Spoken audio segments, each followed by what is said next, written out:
Hello, akkamiin nagaa fayyaa? Ergaa akkuma beekamu viidiyoo yeroo darbee irratti sirriitti akka ilaaltanii irraa dubartii inni abdii guddaa qabna. Kanaafuu har'aan tana paartii foorii Global Affairs wal ilaaluu deemna. Kanaafuu paartiin kun paartii afaan Oromootiin hojjetamuudhaa deemu akkuma amma dura beekamu. Kanaafuu sirriitti itti dhiyaattanii waa keessaa warreen afaan Oromoo dubbatan bakki tun bakka sirriitti miidiyaa yookaan faayinaala raayis hafuu hin dandeenye bootaa ijoodha. Sirriitti waan konseptii waan ni dhufa jedhamu waan sirriitti ibsinuuf kanaafuu viidiyoo tana dhiyaattanii sirriitti ilaaltanii viidiyoo warri amma dura ilaalanii amma duraa irra ilaaltanii wal duraa duubaan akka ilaaltanii karaa viidiyoo itti aanu akka dhuftaniifi maaliif jennaan viidiyoo duraa guutuu ilaalte itti aanulleen isteeppiin inni itti deemu jiru sirrii waan sii galuuf viidiyoo duraa ilaaltee itti aanu akkasii ilaaltee paartii foorii mata duree intarnaashinaal siistemii irra kan sirrii wal ilaalu ta'a. Kanaafuu itti dhiyaadhaa. Akkasuma yuutuuba keenyaaf illee namni haaree taatan namni isinitti tole sabiskiraayib sheer godhuu hin irraanfatinaadha. Kallattumaan karaa mata duree keenya intarnaashinaal siistemiitti deemnaa jechuudha. As keessatti jechi gurraachome kun wanni akkana gurraachomeef sirriitti akka hubatamuu qabuu fi maaliif jennaan jecha kanaatu fatanaarraa hin hafne jechuudha. Barreeffamni dheeraa hin dhufu fatanaarra guruftu konseptii dhufa waan ta'eef. Kanaafuu sirriitti akka nu hordoftan kabajaa fi jaalalaan isin gaafanna. Kallattumaan karaa tuutoriyaalii keenyaa deemnaa jechuudha. International system. Do you think there is a sovereign world government? Do you think ni adda? There is sovereign world government. Mootummaan addunyaa kun birmadummaa ni qabattee ni adda ija. Birmadummaan eessa jirti hin jirtu. Basically jalqabumarraa there are classification of the state. Qoqqoodamiinsa mootummaatu jira je. Group yookaan garee state mootummaadha. That determine international structure or setting. Kan caasaa mootummaa addunyaa yookaan bu'uura mootummaa addunyaadhaa warreen murteessan qoqqoodamiinsa mootummaatu jira. Qoqqoodamiinsa akkaataa mootummaan addunyaa kanarraa itti jiru itti qoqqoodamu jira jechuudha. Kanaafuu internaashinaal siistemii ala wanni ilaallu waa gurguddoo afuri. Wanni gurguddoon afran akkaataa caaseeffama mootummaa addunyaarra jiraniiti. Akkaataa caaseeffama mootummaa addunyaarra jiranii aangoo isaanii ilaalcha keessa galchuudhaan. These are isaan kun tokkoffaa maal jedhaman unipolar. Lamaffaan baayipolaarii fi sadaffaan maltipolar. Isaanan sadeen kanaa jechuudha. Isaanan sadeen kana caasaa addunyaarra jiru tana tilmaamuudhaaf bakka sadii qoodamte jechuudha mootummaan addunyaadha. Akka addunyaatti jechuudha. Akka addunyaatti. Tokkoffaan maali? Unipolar. Unipolariin akkuma maqaan isaa himattu uni jechuun takka jechuudha. Unipolar jechuun when there is only one state as a superpower. Yeroo mootummaan tokko akka addunyaatti aangoo olaanaa qabatee argamu kaa'u mootummaan tokko addunyaa tana guutuu kontirool godhee of jalaa qabu unipolar jennaan. Uni jechuun takka jechuudha. Yeroo mootummaan tokko kaa'u fakkeenyaaf mootummaa Ameerikaa fudhu. Mootummaan Ameerikaadhaa yoo addunyaa tana guutuu kophaa isaatti hoogganee to'achuu danda'e unipolar jennaan. Lammaffaa baayipolaa jechuunis lama jechuudha. Akkuma maqaan isaa irraa hubatamuu danda'amutti baayipolaa jechuun the presence jiraachuudha. Two superpower state mootummaa lama kan aangoo gurguddoo wal cinaa qabu. Aangoon gurguddoo wal cinaa qabu jiraachuudha addunyaa kanarraa. Two superpower state jechuun mootummaa lama kan aangoo gurguddoo qabu jiraachuudha addunyaa kanarraa. Isaan lamaantu duniyaa hoogganaa jechuudha. Duniyaa gaggeessa. Fakkeenyaaf akka fakkeenyaatti kan asirra jiru waa freshman irra kan kaa'amee jiru. Example during the cold war gaafa lola kooldiwaarii haa lola qabbanaa kan qawween keessa jire san there are achini ture gaaf sanni ture 2 blocks of the USA and the USSR haa Raashiyaa jedhama bilookii lama wal baasanii turan gaaf san gareen takka garee USAtiin hoogganamtu gareen lama immoo USSR haa Raashiyaan tan hoogganamtu kanaafuu isaan kun gaaf san humna gurguddoo addunyaa tanaa lama qabatanii argamanii kanaafuu baayipoolar jechuun gaafa kooldiwaarii haa gaafa lola qabbanaa kan Ameerikaa fi Raashiyaan turanii jechuudha. Isa lamaantu aangoo qabu bakka. Baayipoolar jechuun waa lama waan ta'eef gaafa mootummoonni lama aangoo qabanii jechuudha. Akkuma maqaan isaa raawwatamuu hin danda'amutti. Kabiraa maltiipoolar jechuun waan ilaaluu ni danda'ama. Maltiipoolar jechuun gaafa aangoon hedduu jechuudha bakka. Malti jechuun hedduu jechuudha. Maltiipoolar jechuun gaafa mootummoonni hedduun aangoo hedduu qaban jechuudha. Multipolar the existence of multiple existence jechuun jiraachuun jechuudha. Multiple jechuun hedduun or more than 2 superpower state warreen aangoo gurguddoo lamaa ol warreen qaban jiraachuudha. Current tendency of international system fakkeenyaaf yeroo ammaa mootummaan tokko kan sirriitti biyya addunyaa sana guutuu hoogganee of hin jiru. Current jechuun yeroo ammaa tendency of international system haala multipolaritiin maantana yeroo ammaan tanaa international system keessaa hamtootu tahaa hogguus hin jedhame multipolaridha. Maaliif jennaan Ameerikaanis duniyaa tana kophaatti hoogganuu hin dandeenye isaaf Raashiyaanis wajjin ta'anii baayipolarii uumuu hin dandeenye kanaafuu biyya lamaa olitti jiraachuu duniyaa tanarraa biyyatti namuu aangoo qabu namuu bakka karaa ifin fedhe if hoogganuu danda'u warreen aangoo qaban duniyaa tanarraa aangoo mataa isaanii ittiin socho'an kan namni biraa irratti murteessine jiraachuu ittiin danda'an maltiipolaarii jennaan. Kanaafuu maltiipolaarii jechuun duniyaa tanarra mootonni aangoo qaban lamaa fi sanii ol duniyaa tanarra jiraachuu fakkeenyaaf kan akka amma yeroo ammaan tanaa jechuudha. Current tendency of current yogguu jiru fakkeenyaaf ammaan tana Kooriyaa, Raashiyaa, Iraan, Ameerikaa isaan kun hundinuu maltiipolaaridha. Warreen aangoo qaban jechuudha duniyaa kanarratti waliif hin eeyyaman hedduudha isaan. Kabiraallee jechuudha Chaayinaa isaan kun hundinuu mootummaan tokko kan isaan bulchu hin jiru jechuudha haala yeroo ammaa keessatti. Lammaffaa qattee aanu jechuun guyyaa domestic or versus international politics kunillee mata duree qajeelootti hubatamuu qabudha. Domestic fi international politics domestic jechuun akkuma amma dura dubbanne biyya keessaa jechuudha dhimma biyya keessaa jechuudha. Versus jechuun afaan Ingiliffaati end jechuudha kan nama end jedhuti. International politics siyaasa biyya addunyaatii fi domestic siyaasa biyya keessaa jechuudha. Jechi lamaan kun gisuma hunda'u fatanaa irraa hin hafu waa qormaata irraa sirriitti akka sirrii bakka tana ilaaltan. In domestic or within a state politics there is hierarchy. In domestic gujuu biyya keessa jechuudha. Domestic nga akkuma amma dura ilaalle fakkeenyaaf domestic animals yogguu jenne bineensa biyya keessa argamu bichaa jechuudha. Achirraa domestic kan maaliif fedhe biyya keessa bichaa jechuudha. Or within keessa state politics siyaasa biyya keessaa there is hierarchy. Hierarchy kun wanni jira jechuudha qoqqoodamiinsa aangoodhaa federaalaa kaasee naannoodhaan godinni aanaan qabaleedhaatti qoqqoodamiinsa aangoo jira jechuudha.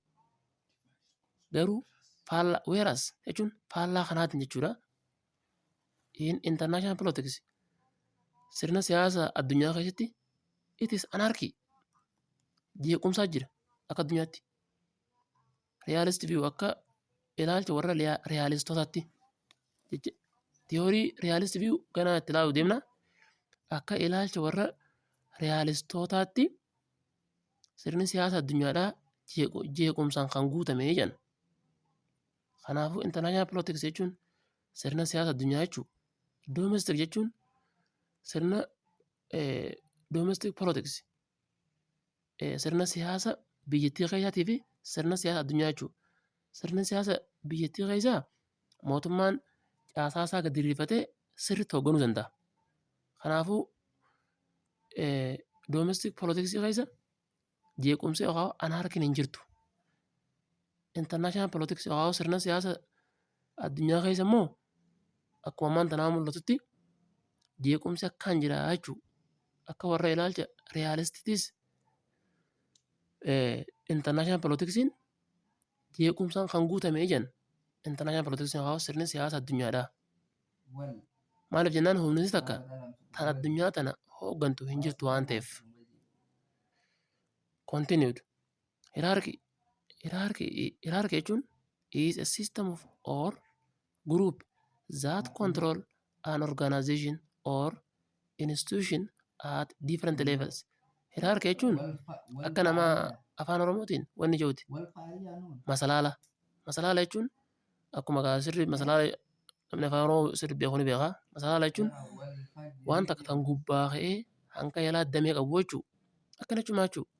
Sirna mootummaa keessatti the system or group sirna yookaan gruupii takka that control kan to'atu an organization qindoomina yookaan or institution dhaabbata tokko at different levels sadarkaa garagaraatti dhaabbanni tokko dhaabbata yookaan gruupii isa jalaa ittiin to'atu. Fakkeenyaaf ministeera barnootaa yoo fudhatte ministeerri barnootaa ministeera deetaa qaba. Deetaan ministeera barnootaa hoogganaa. Ministeerri barnootaa ministeera barnoota naannoo hoogganaa. Kan naannoo kan godinaa hoogganaa. Kan godinaa kan aanaa hoogganaa. Akkana jechuudha hierarchy jechuudha bakka sirna qoqqoodamiinsa aangoodhaa sadarkaa gubbaa sadarkaa federaalaa kaasee hanga sadarkaa gandaatti jiru jechuudha. Hierarchy jechuun.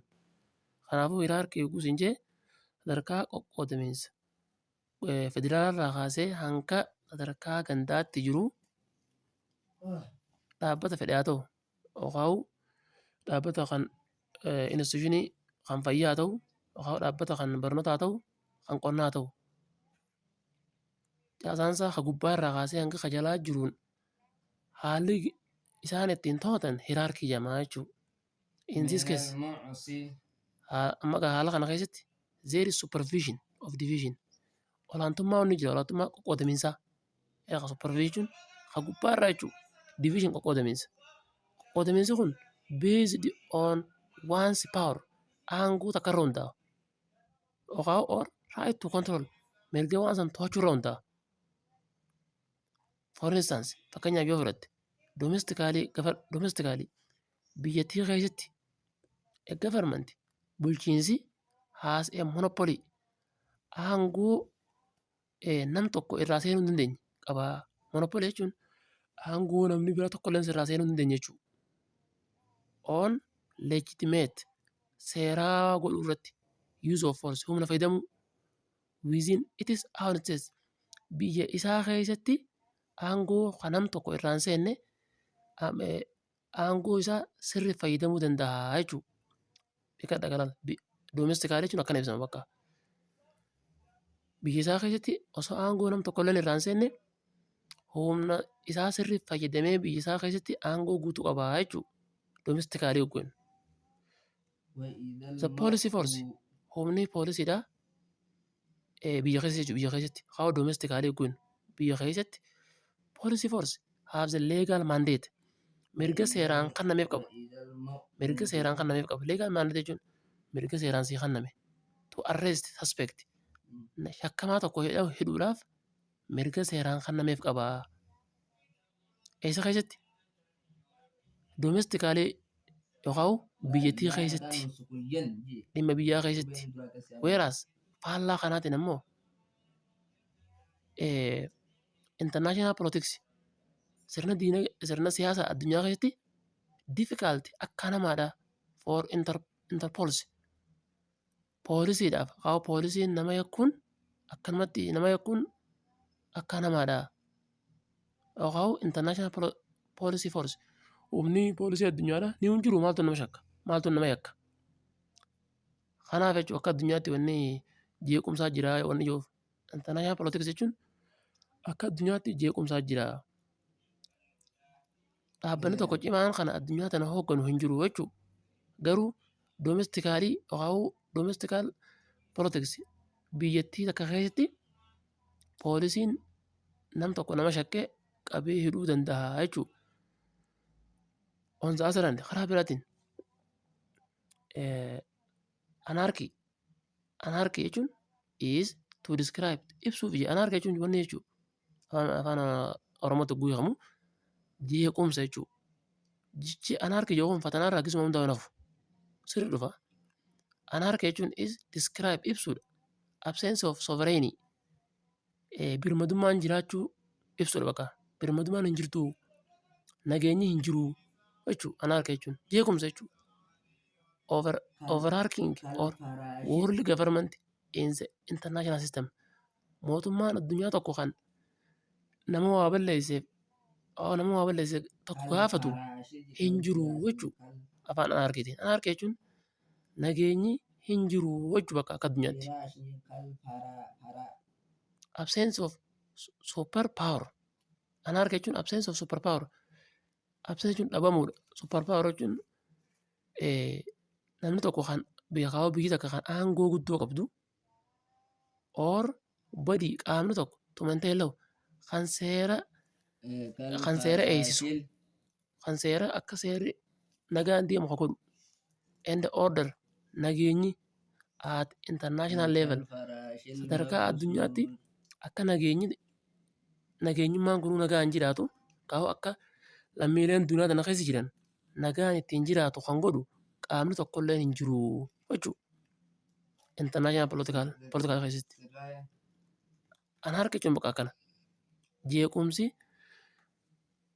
akkuma addunyaa jira.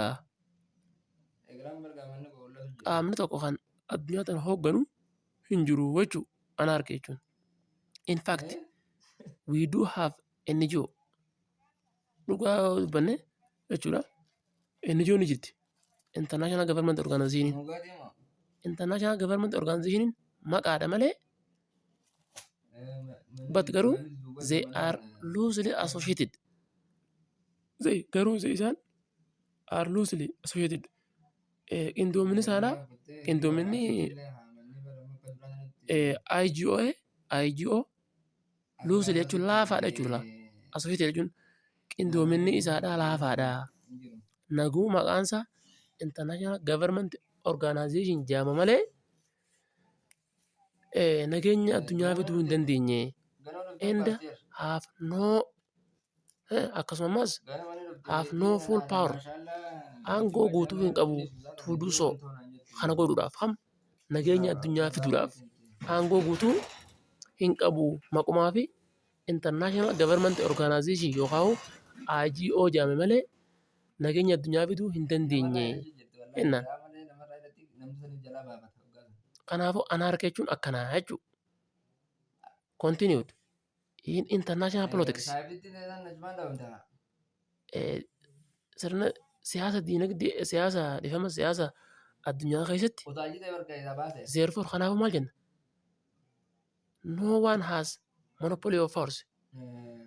Qaamni tokkolleen hin jiru kan humna cimaa tokko kan waa hunda to'atee harkaa qabu hin jiru jechuudha. Monopoly of force jechuun humna takka ta'u waa hunda to'attee harkaa qabdu jechuudha. And therefore international politics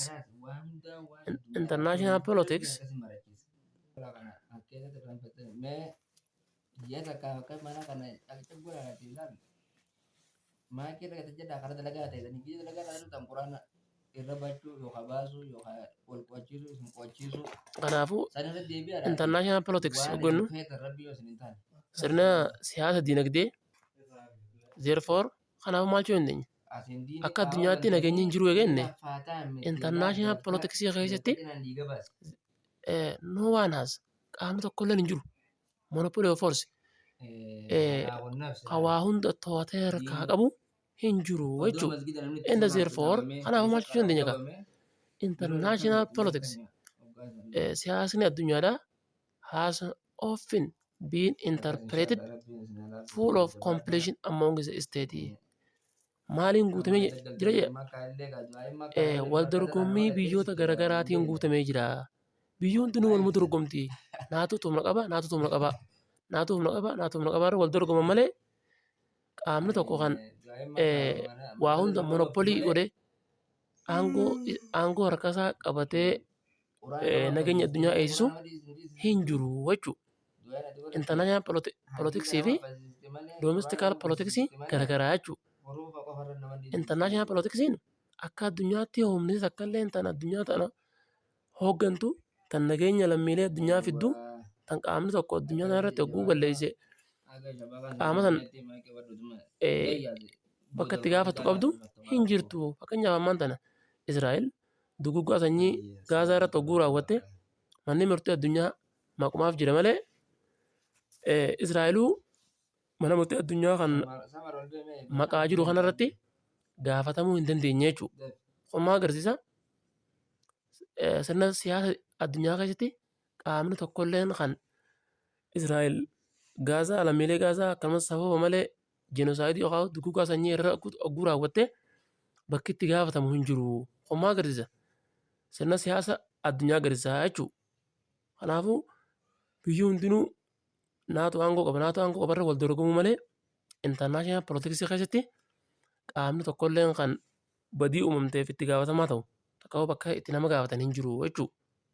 Garuu domestical politics keessatti dhimma biyya keessaati dhimma biyya keessaa mootummaan sirriitti hoogganee poolisiilleen aangoo nama san qabee hidhee mana murtii dhiyeessuudhaan ni danda'a jechuudha. Kanaafuu it is in this time yeroo tana yeroo haa international politics kana keessatti power aangoon becomes more important. Egaa aangoon akkam barbaachisaadha.